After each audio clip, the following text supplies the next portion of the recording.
안녕하세요. 저는 소개해 주신 것처럼 아이콘이라는 국내에 있는 플랫폼이죠. 그래서 아이콘 소개를 먼저 드리면, 아이콘은 이제 이더리움 이후에 나오는 여러 이오스나 2세대라고 하나요? 3세대라고 하나요? 뭐 요새 세대가 너무 많아서 실제 생활에 쓰일 수 있는 플랫폼들을 만들고 있고, 이제 나온 지 한 1년 정도 된 플랫폼이고요. 거기에서 디블락이라고 VC를 하고 있습니다. 저는 암호화폐는 사실은 제 느낌에는 두 가지의 가치를 가지고 있다고 생각을 합니다. 첫 번째는 그 암호화폐가 가지는 현재의 사용 가치를 가지고 있죠. 그게 유틸리티 토큰이니까. 두 번째는 미래에 대한 기대 가치가 있어요. 그래서 주식은 보통 미래에 대한 기대 가치와 현재의 매출 뭐 이 정도가 주식의 의미죠.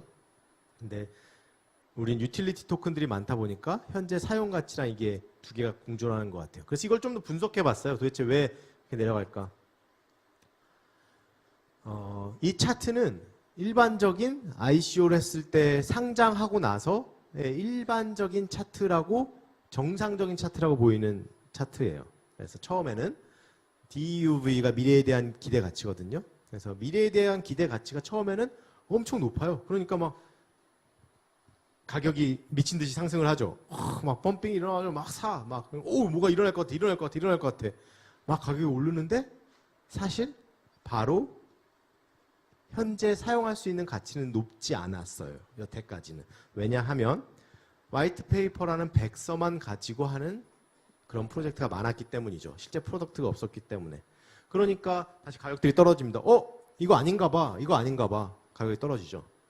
그러다가 이제 이쯤 됐을 때 백서에서 약속했던 사용 가치들이 나오기 시작합니다. 뭐 그런 것들 중에 하나가 사실 이더리움이 ICO라는 걸 증명하는 거고요. 또 최근에 가격을 잘 지키고 있는 리플, XRP 같은 것도 실제 사례들을 만들어내고 있는 거죠. 그리고 ICO는 하지 않았지만 거래소에서 잘 쓰이고 있는 바이낸스의 BNB 토큰, 이런 것들이 실제 사용 가치를 만들어내고 있어요. 그런 애들은 비트코인과 이더리움과 별개로 해서 다시 가치가 올라가기 시작합니다. 왜냐하면 현재 쓸 데가 있으니까요. 바이낸스에서 거래를 하는데 BNB 토큰은 되게 필요하거든요. 그리고 실제 송금을 하는데 은행들이 처음에는 리플이 필요 없었었는데 이제 조금씩 필요한 세상이 되어가고 있어요.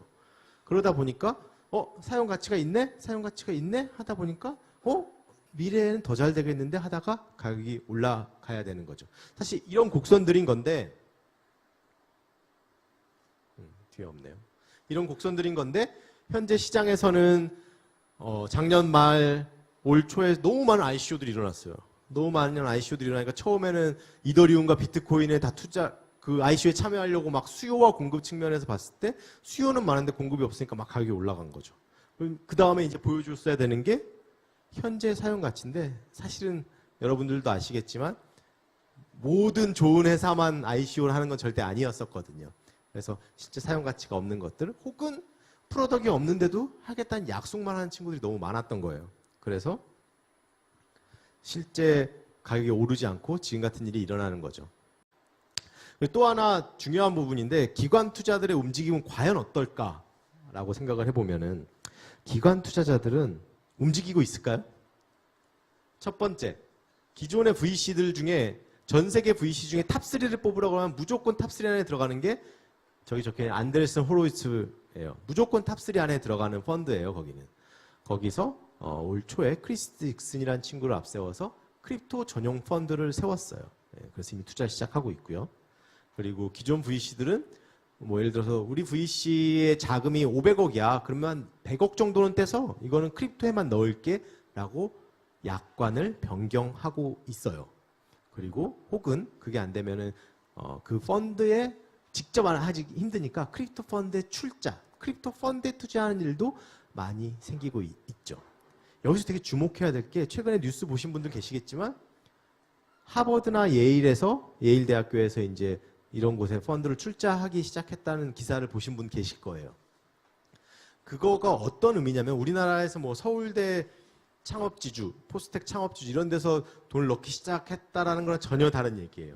미국이란 나라에서의 그 대학에 연금이 들어간다라는 거는 우리나라로 치면 국민연금 같은 곳들이 돈을 집어넣기 시작한 거, 어마어마한 규모가 사실상 시작을 한 거예요. 되게 먼 이야기 같지만 이미 시작되고 있고요. 국내에서도 라인의 엄블락이라는 곳에서 이유 대표님이 열심히 투자를 하고 계시죠. 또 카카오도 열심히 투자를 하고 있죠.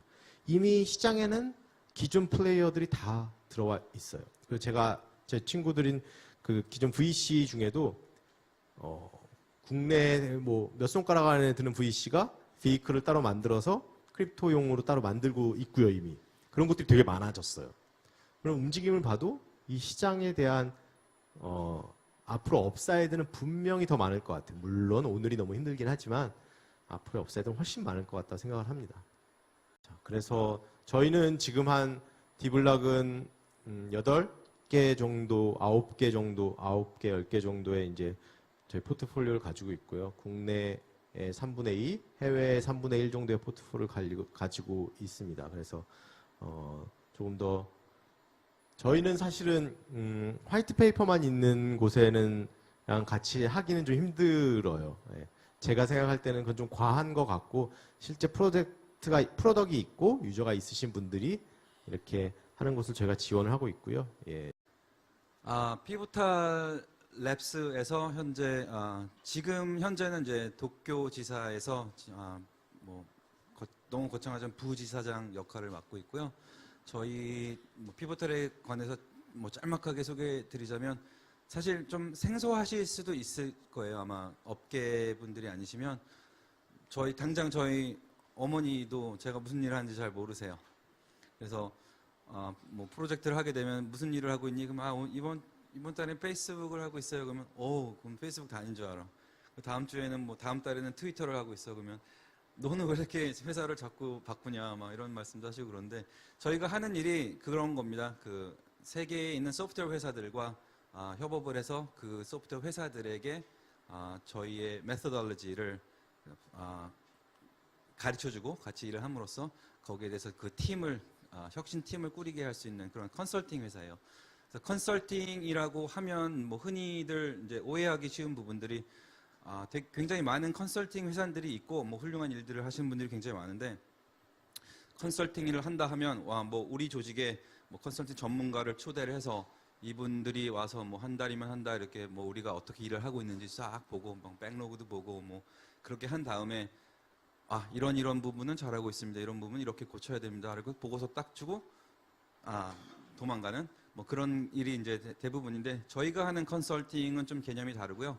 저희는 저희 고객사들과 같이 프로덕트 팀을 만들어요. 그래서 예를 들어서 이따가 좀 더 자세하게 들어가겠지만 조언을 하는 게 아니라 같이 제품을 만들면서 그 제품을 어떻게 만들어야 되는지 그 기본적인 메소돌로지를 전파하고 앞으로 이제 그 자리를 조금만 옮길게요. 눈이 좀 부셔가지고 계속해서 이 팀들이 어떻게 진행해야 될 건지 그런 걸 지원하는 그런 걸 이제 저희는 컨설팅이라고 믿고 있고 제대로 된 컨설팅이라고 믿고 있고 그런 서비스를 하고 있습니다. 그렇다면 프로덕트를 만드는 어프로치가 무엇인가? 저 전에 해주셨던 대표님이 굉장히 좋은 말씀을 해주셔서 저는 거기 힘을 받아서 이제 연결하겠습니다. 블록체인이고 되게 어려운 말도 많았었잖아요. 근데 결국에는 실체가 있는 그런 프로덕트가 있는 그런 곳에 우리가 더 관심을 가져야 된다는 그런 요지로 저는 받아들였는데 그렇다면 이제 프로덕트를 어떻게 만들어야 될 것인가라는 게 고민으로 다가오죠. 프로덕트를 만드는 저희 어프로치를 설명하기 전에 실제 제가 가장 자주 듣는 저희 고객사들에게 저희 고객사의 소프트웨어 팀에게 그리고 그 서비스 팀에 가장 자주 듣는 불평 아니면 고민들에 대해서 좀 조합을 해봤는데요. 첫 번째는 새로운 기능을 출시하는데 너무 오래 걸려요. 새 고객들에게 판매할 새로운 기회가 보이는 것 같은데 그 변화에 대응하기에 우리 소프트웨어 팀의 속도가 따라가지 못합니다. 그런 게 첫 번째 문제점이고 굉장히 많이 듣고요. 한국이나 일본뿐만이 아니라 실리콘밸리에서도 같이 이제 공유되는 그런 문제점입니다. 두 번째는 고객을 위해서 제품을 만들었다지만 만족스럽지 않습니다. 그다지. 고객 사용자들이 잘 사용하지 않아요. 어떤 문제가 있는지 잘 모르겠어.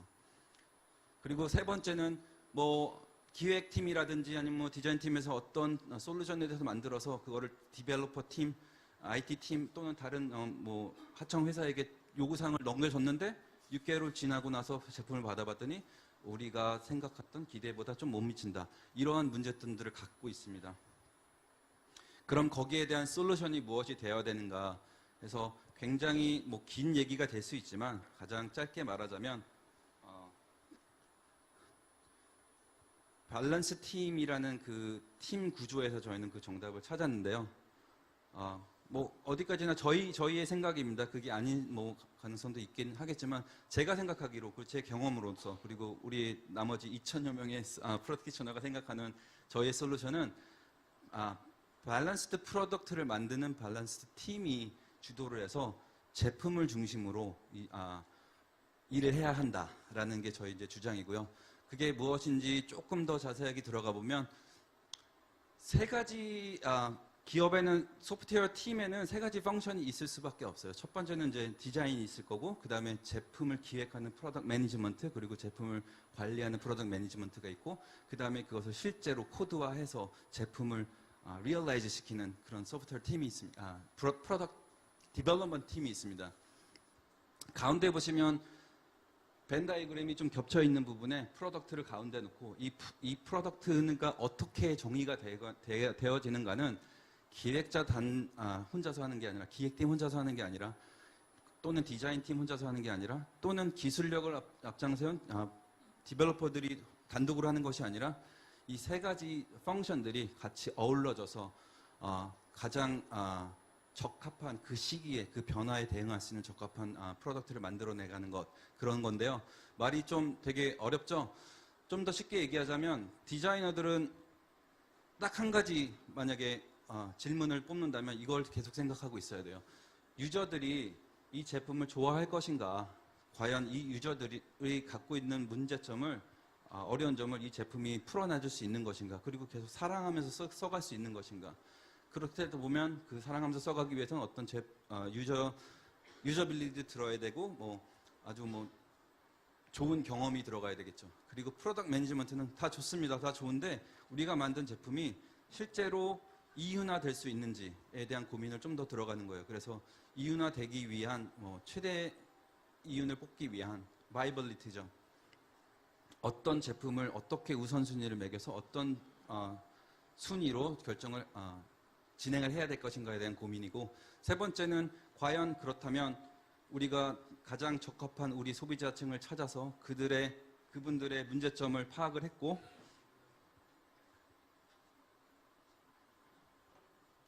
시간을 많이 쓰라고요? 나는 빨리 내려가고 싶은데. 솔루션이 나와 있는데 이걸 과연 지금 만들 수 있는가? 지금의 기술력으로? 그런데 과연 만들 수 있는가 없는가의 문제에서 더 깊이 들어가서 과연 얼마나 빨리, 얼마나 쉽게 우리가 최소한의 투자로 이것을 만들어 나갈 수 있는가라는 고민을 하는 게 우리 디벨로퍼들의 몫입니다. 이것을 그래프로 설명을 해보면 시간이 지날수록 검증되지 않은 우리의 노력이 이만큼 올라가서 결국 이 검증되지 않은 이 노력은 잘못된 것을 만들 확률이 높아지는 리스크를 갖고 있다라는 거고요. 그러면 이것을 어떻게 하면 리스크를 줄일까 해서 고민해서 나온 게 린 스타트업인데요. 빨리 만들어서 릴리즈를 하고 그 다음에 배워서 고칠 건 고치고 더 붙일 건 붙이고 방향을 바꿔야 되는 건 빨리 방향을 바꾸고 이것을 빠르게 해서 결국에는 리스크를 최대한 밑으로 끌어당기는 그런 노력입니다. 좀 더 확대해서 보면 빌드 메저 런이라고 되는데요. 만들고 출시해서 측정하고 배워서 바꾸고. 저희는 애자일이니까요. 미팅을 너무 싫어해요. 미팅을 너무 싫어하고 문서화하는 걸 굉장히 싫어합니다. 그 이유는 단순해요. 미팅하고 문서를 만들 시간에 하나라도 코드를 한 줄이라도 더 쓰고 하나라도 유저 인터뷰를 더 하고 하나라도 우리 제대로 된 기획을 하자라는 의미에서 문서화하는 것을 극도로 싫어하고 쓸데없는 미팅을 하는 것을 극도로 싫어합니다. 그럼에도 불구하고 미팅이 필요한 경우가 있는데요. 이것들이 저희가 꼭 지켜야 될 미팅입니다. 데일리 스탠드업이라고 해서 1분, 2분 동안 그냥 전 사원들이 모여서 오늘 있어야 할 일들, 어제 있었던 일들, 그리고 뭐 재미있는 뉴스, 그리고 도움이 필요한 부분에 대해서 공유를 하고 거기에 대해서 다 같이 이제 모이는 저희 문화의 한 부분이기 때문에 그런 회의를 하고요.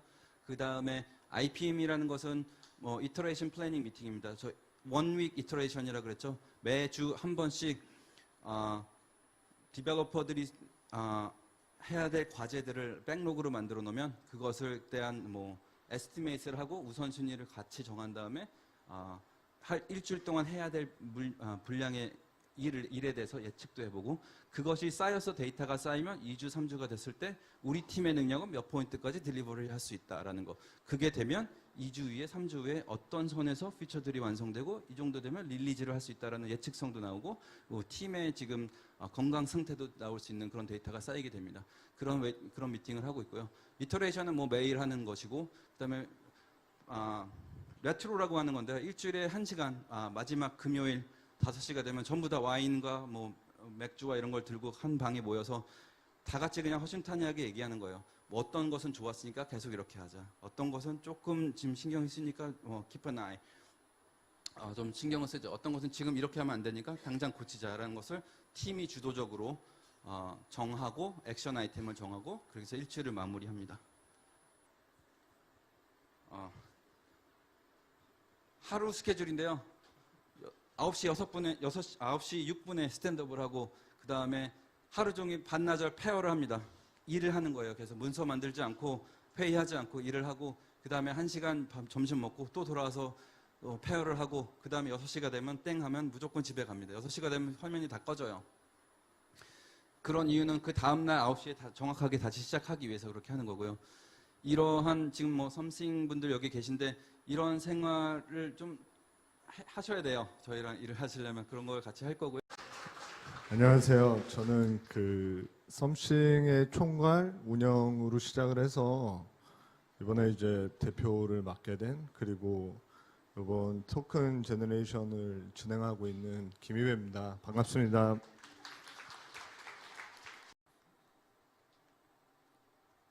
그래서 이제 그 전 세계에 되게 잘 돼 있는 노래방 어플이 뭐 S사 같은 경우에 한 2억 명 이상의 유저를 갖고 있고요. 뭐 국내 뭐 잘 아시는 E사의 뭐 그 SM에서 만든 E라는 서비스는 국내에서만 약 한 800만 다운로드 이상을 갖고 있는 시장이고 전 세계적으로 다른 앱들 여러 가지를 봤을 때 한 5억 명 정도의 유저 시장이 있다고 판단이 되고요. 근데 지금까지의 노래방의 어떤 노래방 앱의 구조는 사용자가 반주에다가 자기의 목소리를 입혀서 컨텐츠를 만들고 있는데 그 만드는 컨텐츠에 대해서 어떠한 이득, 뭐 좋아요나 댓글 외에는 사실은 경제적인 이득이나 이런 것들은 전혀 없는 상태고요. 그 플랫폼을 소비하기 위한 비용을 전적으로 100% 지불을 하게 되고 그 비용이 지불된 부분에서 뭐 스토어가 30%, 그다음에 저희 같은 프로바이더가 70%를 가져가는데 이 70% 안에서도 다시 30%를 뭐 MR 제작사, 뭐 음원 제작사 이런 쪽에서 가져가게 되고요. 그래서 저희는 이런 부분에서 그 현재 문제점이 되고 있는 이 노래를 하는 컨텐츠 생산의 주체자가 비용을 100% 지불하고 있다. 그다음에 그 비용이 지불된 이후에도 어떠한 뭐 경제적인 이득 이런 걸 얻을 수 없다. 이 부분에 대한 큰 문제점들을 좀 해결을 해보려고 노력을 하는 거고요. 그래서 저희가 기본적으로 이제 하려고 하는 거는 되게 다수의 사용자들이 즐겁게 놀 수 있게 비용적인 부담을 줄이자. 그래서 가급적 무료로 사용할 수 있게 하자. 그 다음에 이렇게 생성된 어떤 놀이터, 생태계 내에서 컨텐츠를 생산하는 유저, 생산자가 경제적인 기여를 받을 수 있게 하자. 그 취지에서 시작을 하게 됐고요. 그래서 기본적으로 저희가 갖고 있는 이 생태계 구조는 사실 이게 서비스 플로우라고 보시면 돼요. 그래서 보통은 노래방 앱은 노래를 찾고 부르고 저장하고 포스팅하고 다른 사람의 노래를 듣고 하는 프로세스가 기본적으로 존재를 하는데 저희는 그 단계에서 그 모든 곡을 모든 사용자에게 일단 무료로 부를 수 있게 제공을 할 예정이고요. 이제 그 노래를 부르고 나서 어떤 싱크를 맞추거나 이펙트를 넣거나 자기가 뭐 부른 노래를 들어보거나 여기까지는 이제 전부 다 무료로 진행을 하게 되고요. 그 불러진 노래를 저장하기 위해서는 한 번에 디파짓을 하는 형태로 하고, 그 디파짓의 의미는 내가 부른 노래를 저장할 수 있는 기능을 오픈하는 형태로 생각하시면 될 것 같고요. 물론 이 부분도 기본적으로 탈퇴를 할 때는 다시 돌려주는 개념으로 해서 전반적으로 레코딩이나 세이빙까지의 전 과정을 전부 무료로 제공을 하려고 하고 있습니다. 그다음에 이 노래방 앱에 보통의 컨텐츠를 포스팅을 하게 되면 이제 시간 순으로 모든 것들이 쌓이는데, 저희는 이 부분도 이게 나를 알리고자 하는 어떤 일종의 마케팅 혹은 나의 홍보비 이런 형태로 해서 특정한 노래를, 본인의 노래를, 저장된 노래를 다시 누군가에게 들려주기 위해서 포스팅을 할 때, 그때는 자기 홍보비의 개념으로 일정한 부분의 코인을 이제 디파짓하게 하려는 거고요. 그래서 결국 저희가 이 부분을 무료로 하지 않고 유료 서비스를 진행을 했을 때, 앞에 보시면 그 앱을 다운받은 사람 중에 약 80%는 유료화가 되면 거의 나가버리고요. 그다음에 20% 중에서 일부분이 이제 결제를 하는 그런 형태였는데, 저희가 이 페이드 서비스를 앞 단계를 다 무료로 풀어놓는 이유는 이 사람들이 뭐 각 단계별로 모든 유저가 좀 액티베이트하게 그렇게 할 수 있게 하려는 거고요. 그래서 이게 단순하게 어떤 뭐 노래를 부르고 듣고 끝나는 게 아니라, 노래를 생산하는 사람, 소비하는 사람, 투자하는 사람, 참여하는 사람이 전 단계에서 그런 어떤 제대로 된 생태계를 이루는 그런 형태를 생각을 하고 있습니다. 그래서 이제 약간 기술적으로 들어가면 저희는 이 두 단계, 그러니까 보이스와 MR을 두 개를 플레이를 시키면서 실시간으로 싱크를 조정하고 이펙트를 넣어서 믹싱하는 형태로 되어 있고요. 그래서 그 부분에서 이제 보이스에만 이펙트를 주고 믹싱하는 단계를 거치고, 오른쪽 화면에 보시는 부분은 이제 실제적으로 UI 화면에서 싱크를 리얼타임으로 조정하고 이펙트를 리얼타임으로 주는 그런 형태로 되어 있습니다. 그리고 듀엣은 보통 이제 실시간으로 둘이 부르는 건 아니고요. 특정한 MR 반주에다가 먼저 부른 사람이 자기 파트만 불러서 이제 MR을 믹싱을 해서 업로드를 하면, 그 믹싱된 타 사용자의 목소리가 담겨 있는 그 반주를 뒤에 부르는 사람이 반주로 사용하게 되는 거고요. 이때 다른 앱들은 보통 이제 회사에서 그 파트 정보를 제공을 하거나 혹은 아예 제공을 하지 않는 형태도 있고요. 그 다음에 개인 뭐 솔로곡 같은 경우에는 파트라는 게 사실은 존재하지 않는 노래라서 이거를 어떻게 할까 하다가 저희는 그냥 기본적으로 유저가 제일 잘하니까 유저가 파트를 그냥 편집하게 하자. 그리고 그 파트는 한번 편집이 되면 누구나 사용할 수 있게 하자. 그렇게 해서 이 유저가 파트를 편집함으로 인해서 되게 다양한, 유저마다 다양한 컨텐츠가 나올 수도 있고요. 뭐 저희 입장에서는 굳이 특정 노래가 나올 때마다 파트 편집을 해주지 않아도 되는 그런 형태의 이득을 좀 갖고 있습니다. 그리고 사실 뭐 비디오는